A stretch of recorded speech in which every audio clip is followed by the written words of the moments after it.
Hey, what's up, everyone? This is your host of the Startup Junkie, AJ, and welcome to today's show. And boy, do we have a show for you. All right. Um, so where do I start? All right. You know what I think I'll do. I'll start off by saying, welcome to the show. This is the Startup Junkie. We come to you Monday through Friday. Multi-streaming on Facebook, YouTube, Twitter/Periscope, and soon to be on IG. Now, today's show is something extremely special to me because, unless you've been hiding under a rock or, maybe you are, vegetating, watching or, purging out on Netflix, the whole United States, including across the world, has been in an uproar over what we consider an injustice. All right. And so today I actually have some very special things I'm going to share with you. And also have a very special person that's going to be interviewed today that have actually written on the devastation of Black Wall Street, which 99 years ago today, this is the celebration or the remembrance. I'm not going to call it a celebration, but the anniversary of the devastation of Black Wall Street. And I have the author that wrote a viral article. In fact, I'm going to challenge you to actually Google Black Wall Street, and you'll see the very first article that comes up. Even though the book was not written by this author, the very first article that comes up is her article. No matter if you're doing it on Chrome, you're doing it on Firefox, you're doing it on, if you have Apple and you're actually looking at it through their browser, I guarantee you her article will be the first. The other article that this author wrote was Viral Black Death, Why We Must Watch Citizens' Videos of Police Violence, okay? And this is a response article, which, by the way, this article actually went viral as well. I'm very happy to have this person coming up on the show. Now, I am going to start off this show first by saying I know that the Startup Junkie is all about the startup. It's all about helping you get to where you need to go as a business. I agree with you 100% wholeheartedly that we need to focus on being productive and creating business for ourselves. But you cannot overlook the coincidental timing of the devastation of Black Wall Street. And if you don't know what that is, the author will explain to you what that is and what happened during that time. And I guarantee you will be able to draw some parallels to it now. But I am going to tie it in on how it might be us who are destroying our own businesses, okay? And why I think that is not a good thing. And if you know anything or if you've been watching the news, several celebrities have literally come out talking about how we need to stay away from, burning down our own shit, okay? From T.I. to Killer Mike to you name the celebrity. And these celebrities are not just ethnic black and brown people. These celebrities were celebrities from all over talking about protest and how to do protests right. However, because people like T.I. and Killer Mike had an opinion about it, because their skin is like mine, they have a different perspective or a similar perspective of me having gone through similar situations. For me, because of my age in the 80s, when there was a divestment and apartheid in South Africa, when there was, this uproar in this country during the crack epidemic, and even during the time where, we all either wanted to be, or at least my friends, wanted to be or bumped Public Enemy in our cars and wanted to be like DAP from school days on campus, fighting for what we believe was justice. Yeah, I have a long, deep history in this. A lot of my friends don't know, but I tell you what I want to read to you before we get started, and then I think this is the perfect way to kick off today's show. Now, I know the Startup Junkie, again, is a show about business, right?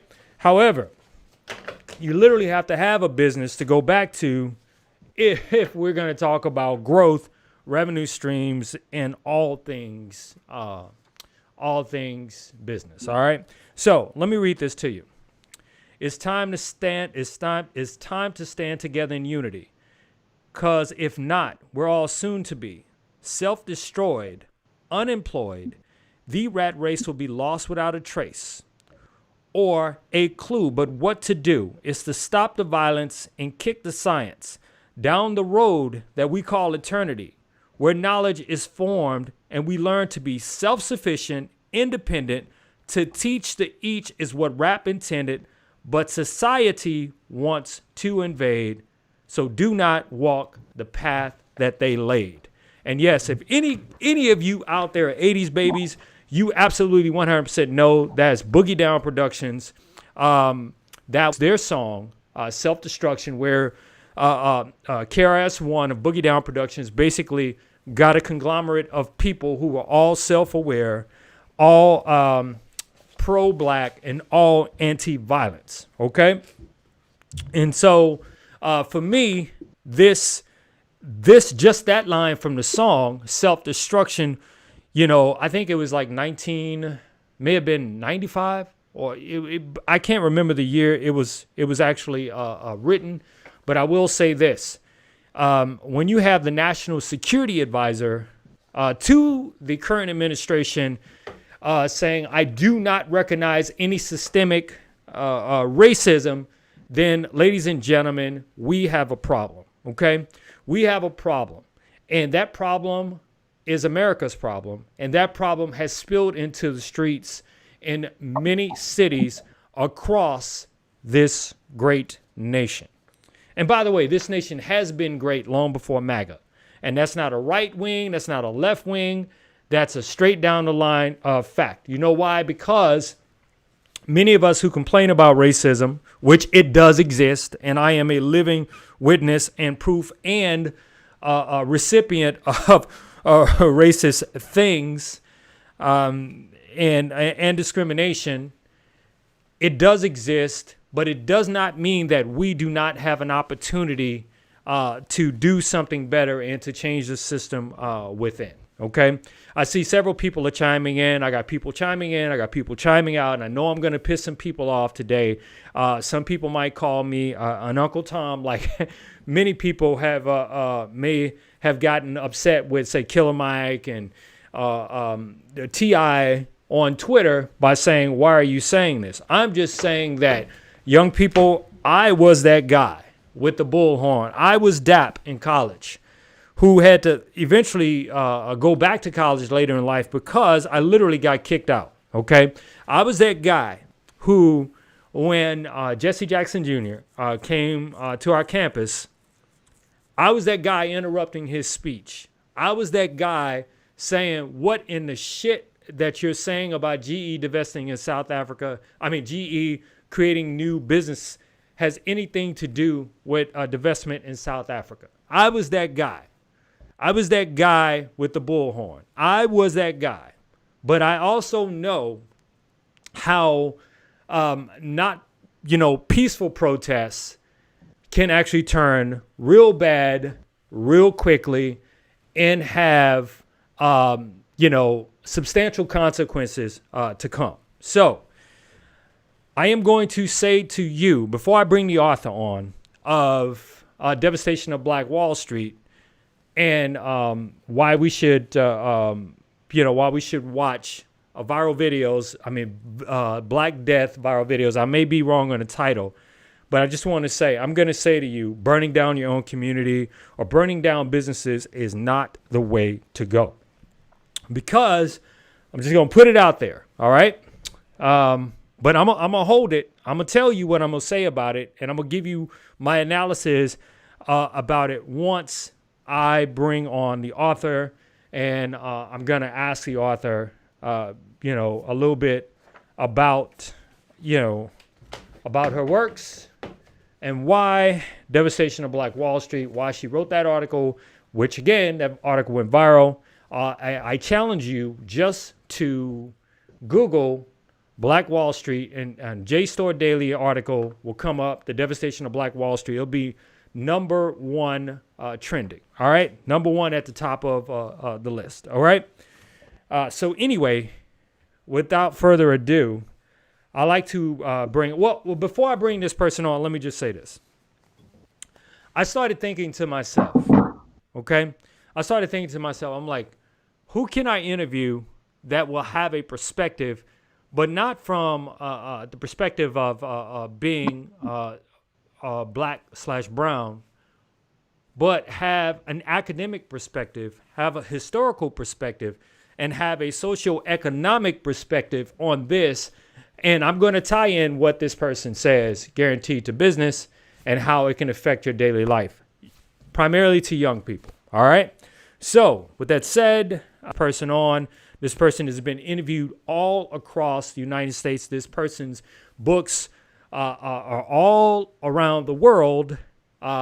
This person's books on the shelves of Harvard, Stanford, Rice University, any top Ivy League school, this person's books are there. This person has written reviews on other books, such as Colson Whitehead, The Underground Railroad. This person has written a book that was a damn good book, 100 Years of, Black. It's 100 Years in Black Hollywood, Black Males' Images, how Black men basically have taken their image, basically from going from playing slaves and butlers to actually literally playing God, okay?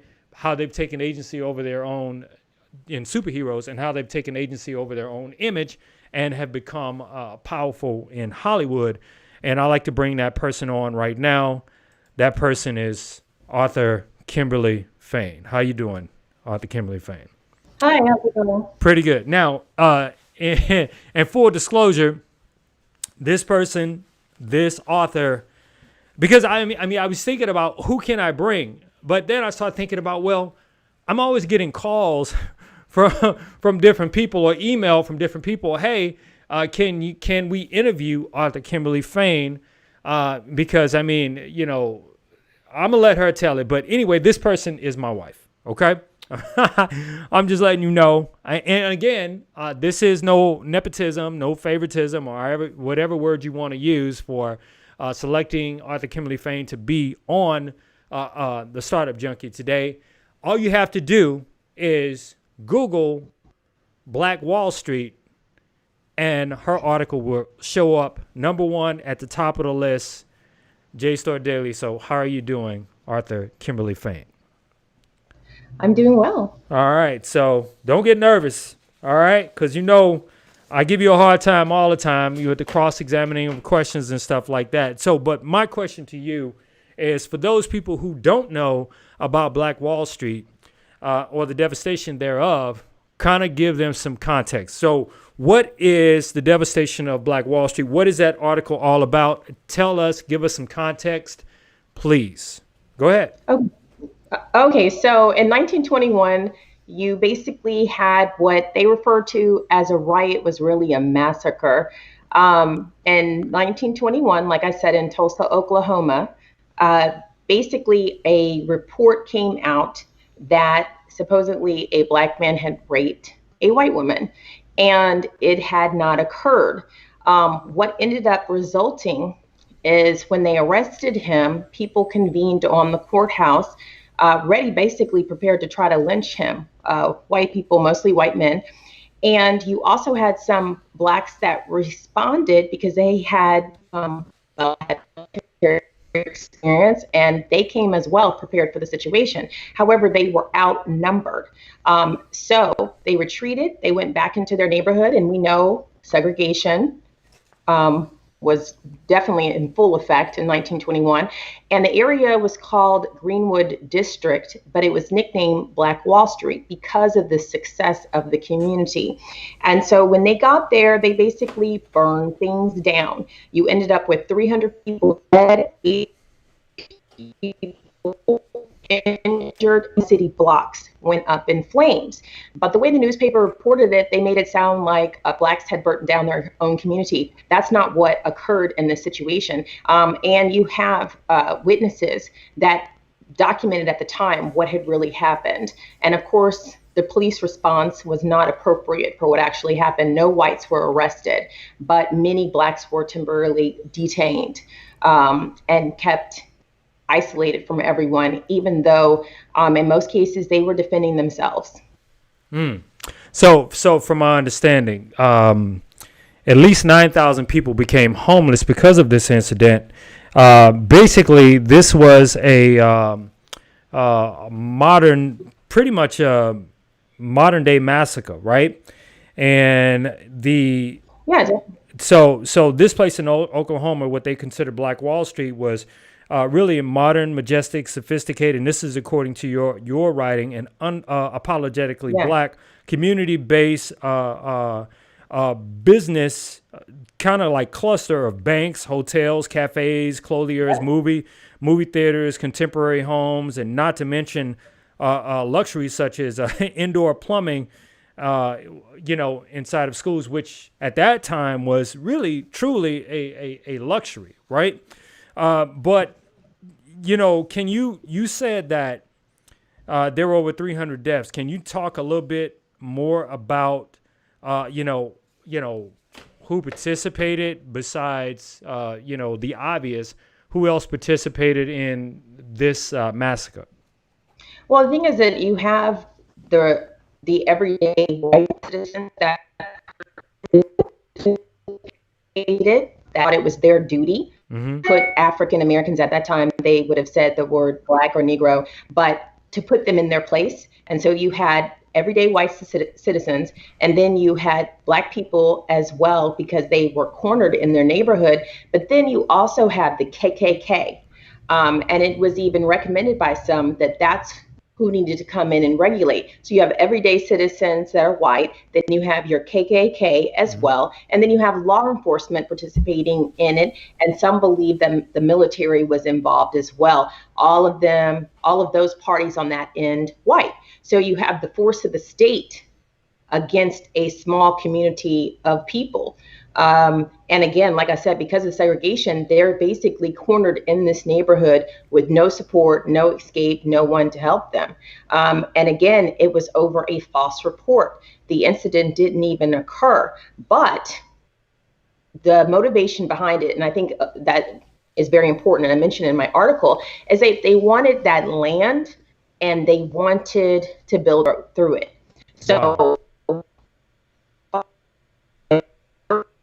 it down to really devalue that property. For one, you had the house gone, but then now you have the land, it's all burnt up, and they were able to offer people a very small amount. In addition to that, businesses were gone because they had been burned down, and some said bombed as well. And then you had basically people didn't have their homes, so a lot of people lost their wealth. And again, this area was just known as being extremely well off area for blacks who were doing well, who were being productive, who were contributing to society. And that made their area, their property, to be desired. And upon the NAAC investigation at that time, they found that a lot of whites were jealous. Everyday whites who weren't as successful were very jealous of what the blacks had achieved at that time. Right. So now let me just say this, and I'm drawing some correlation here. Okay. If you know me, many of my friends know that I'm really into say sci-fi. I'm really into mystery, and I absolutely 100% loved The Watchmen with Regina King, right?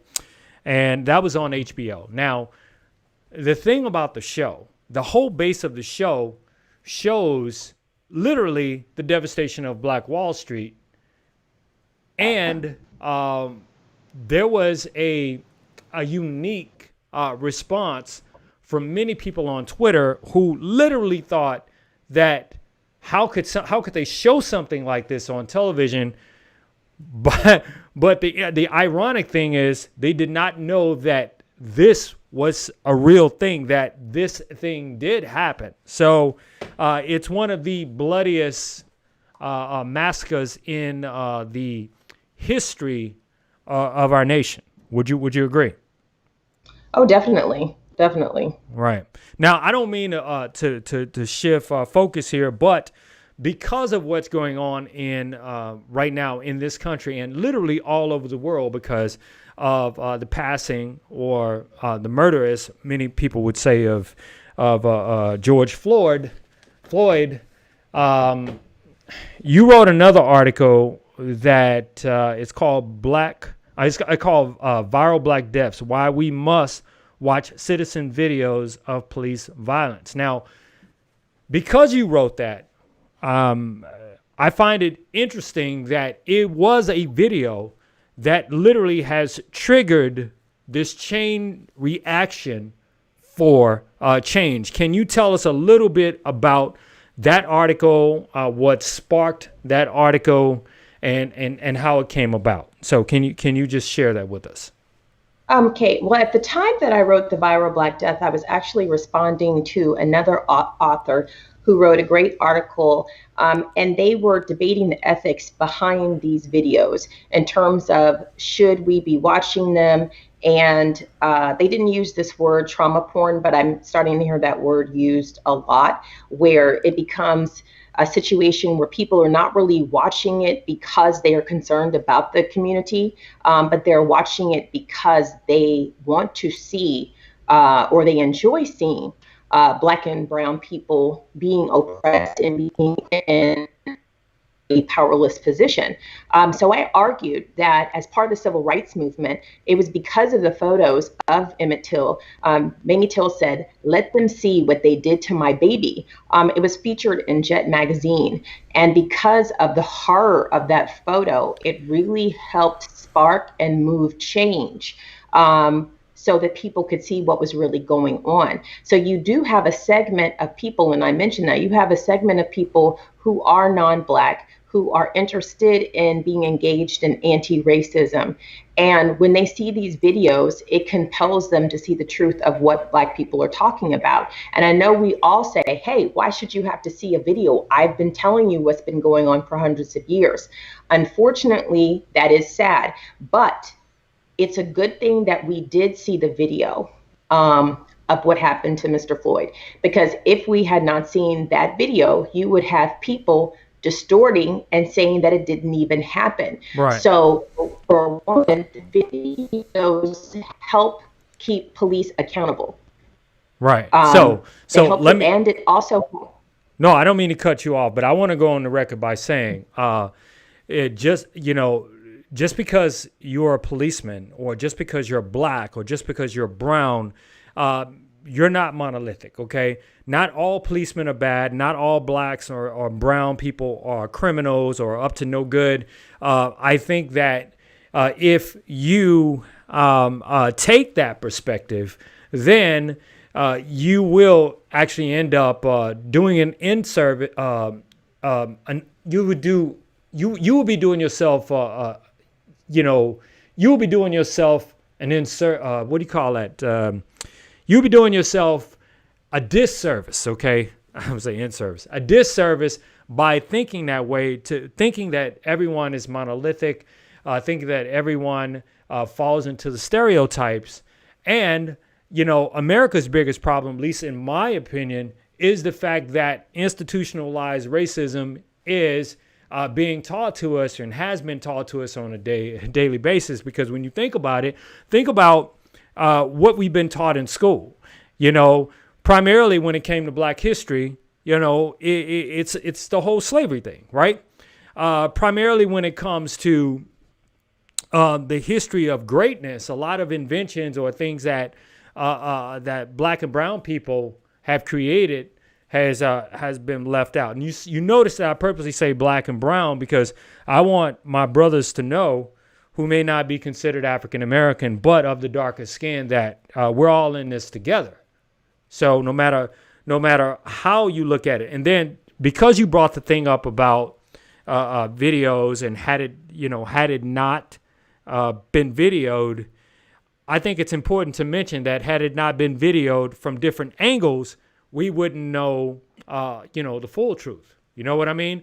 And again, this show is not political. However, this, and I'm going to make the tie-in just a second here, this and what we're going through actually literally affects, our economics, especially when you are, looking at projected 20 to 25% unemployment and injustice in the streets against black and brown people. Then you combine that with lack of opportunity, then, you can't help but have a pressure cooker that, subsequently exploded over the last 4 or 5 days in the streets of different cities all across America. Now, when I say that we're not monolithic, do know that there were several police officers from videos that I've seen, and feel free to chime in on this, that actually knelt. They knelt down with protesters. They prayed with protesters. Some protesters actually protected police. Then on the other hand, there was that element that did not, that were, they were out for mischief, okay? Burning down businesses. In fact, someone that I know in a different city, a random act of kindness by two brothers just stepped in and helped her protect her store in LA. And so we have to really think about what it is we're doing when we're out here protesting. So, I got one last question for you, Kimberly. What would be your advice to those young people who might be thinking about protesting but want to do it in a way that can actually make an impact, actually make a difference? What would be your advice to them? Well, first of all, you really have to move in an organized and strategized way. And you have to consider what's actually going on in terms of, I say, pay attention to social media, pay attention to news so that you can see what's actually going on in your city before you even opt to take part in anything. However, I would still, even at this point, because we are in the middle of a pandemic, you're not talking about participating in a protest and the conditions are safe out there. Prior to this situation, this upheaval that we're in, parents, teachers, community leaders, preachers really didn't want young people out there.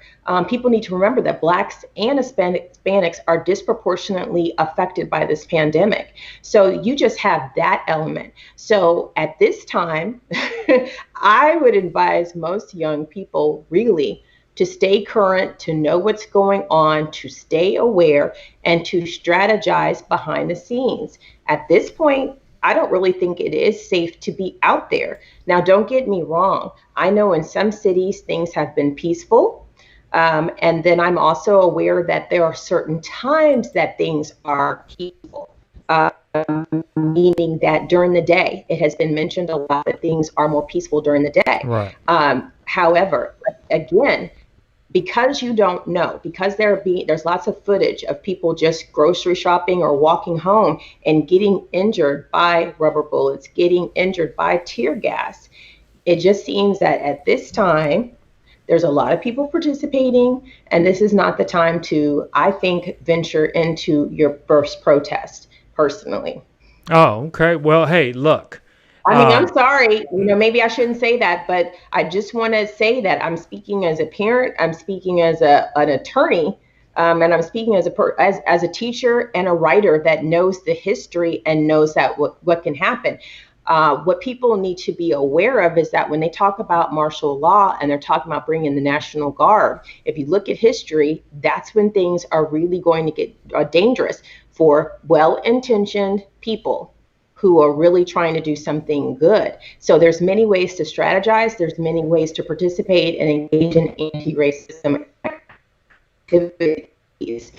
but are concerned about your young people. I know that many will agree you do not want your young people at this time participating. And I know that's not a popular viewpoint. Well, we really thank you for checking out, well, checking in with us today, I should say. Thank you for allowing us to interview and give your perspective. Again, if you have the opportunity, you just click on the link of both of Arthur Kimberly Fain's articles inside of this post. And on top of that, if you just want to Google Arthur Kimberly Fain, you'll see all of her works, everything that comes up, or just Google Black Wall Street. The very first article at the top of any search page will be her article, Devastation of Black Wall Street, which is today the 99th anniversary of that event. And also, definitely check out our article, Viral Black Death, Why We Must Watch Citizen Videos of Police Violence. Because remember, it was a citizen who had the courage to video, what happened that actually led to or has been the spark for some change. Arthur Kimberly Fain, thank you very much for checking in with us today. We really appreciate you. And so we're going to let Arthur Fain go. And so all I can say, people, is this. How does all of this tie into economics? Everyone knows my perspective, okay? My perspective is we might be separated via politics, via religion, via just personal outlook on life and the world and what is right and what is wrong. We might be different on all of those fronts. But the one thing that we are not different on and that we're all connected, we're connected economically, okay? If you know anything about economics, okay, you know that when a person does not have a job, it puts a strain on the system. When a person creates a job through a business such as a startup, okay, or even some kind of little small mom and pop shop on the corner, that has an impact of, one, circulating dollars within the neighborhood or within the community in which you live because they are providing jobs, okay? And those jobs provide opportunity for people to, to be, one, be employed, two, to be paid, three, to actually afford a living for themselves. So if you're burning down your businesses in your own neighborhood, then one, that's a job you're taking away from someone in that neighborhood. That act is taking away the ability for that person to, say, pay their rent, feed their family. So I am imploring you to think twice about destruction and to voice and protest in a more productive and meaningful way. All right. So, I mean, we all know that racism exists, despite systemic racism, despite what the National Security Advisor actually believes and had the audacity to say. I'm just saying that we can be more productive in how we respond to those who respond to us. I'm your host of the Startup Junkie, AJ. Be sure to check out the Startup Junkie live show right here on this social platform and multi-streaming across pretty much all your social platforms, Monday through Friday. And be sure to check out the Startup Junkie live podcasts. You can check us out on Spotify, TuneIn, iHeart Media, as well as Apple iTunes. And so, with that said, I am out, but I will see you tomorrow. And tomorrow will be more about what we should do to build our future for ourselves. Take care, everyone. Take care.